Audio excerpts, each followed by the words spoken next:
প্রিয় বন্ধুরা, আশা করি আপনারা সকলেই ভালো আছেন, সুস্থ আছেন।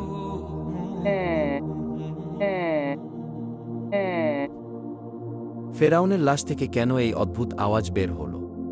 বিজ্ঞান কি এর কোনো ব্যাখ্যা দিতে পারবে? কেন প্রতি বছর ফেরাউনের লাশের উপরে একটি ইঁদুর ছেড়ে দেওয়া হয়? কেন ফেরাউনের হাতের নখ এবং চুল বাড়তে থাকে? জানতে হলে ভিডিওটি সম্পূর্ণ দেখতে থাকুন। ফেরাউন কোনো ব্যক্তি বিশেষ নাম নয়। ফেরাউন হল মিশরের তৎকালীন বাদশাদের উপাধি।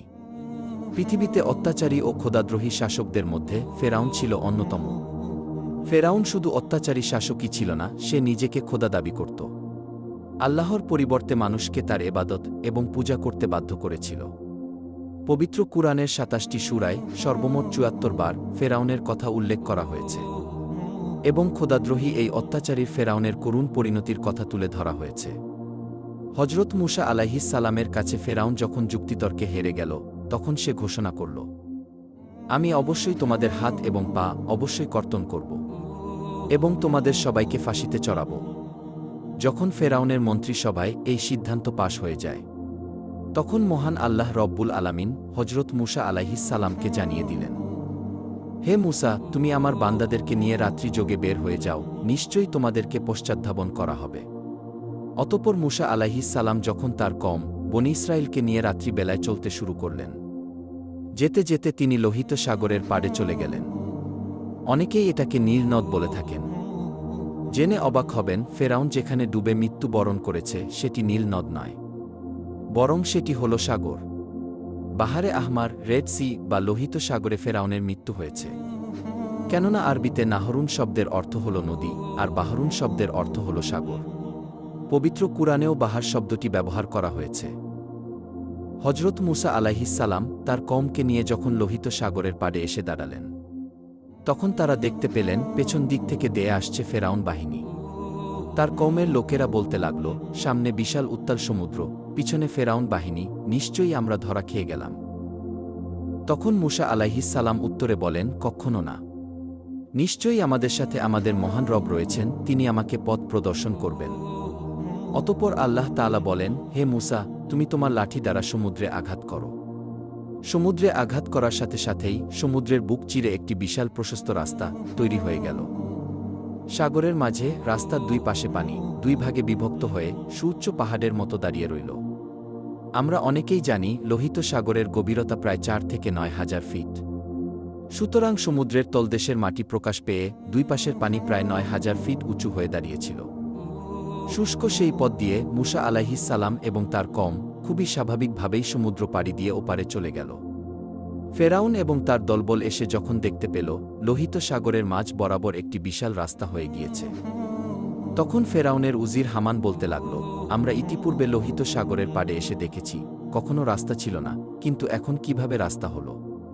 ফেরাউন তখন উত্তর দিল, এই রাস্তা নাকি সে নিজে নির্মাণ করেছে।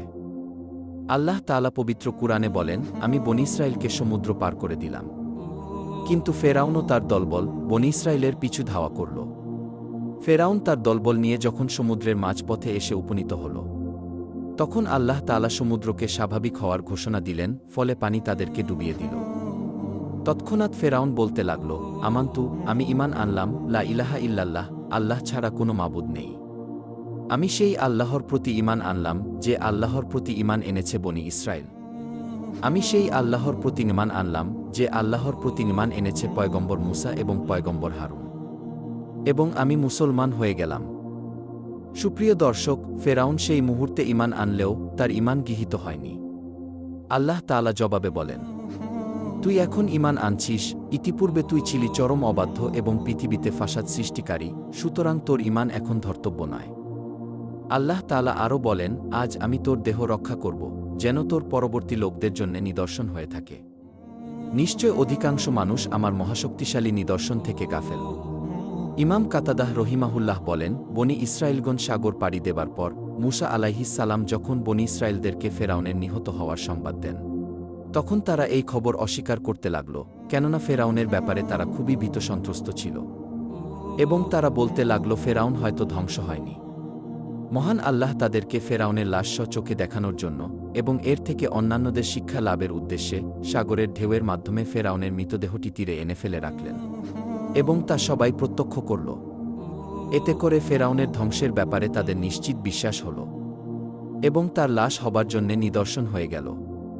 পরিশেষে তার লাশের কি পরিণতি হয়েছিল এ ব্যাপারে কোরআন ও হাদিসে কোথাও কোনো তথ্য নেই।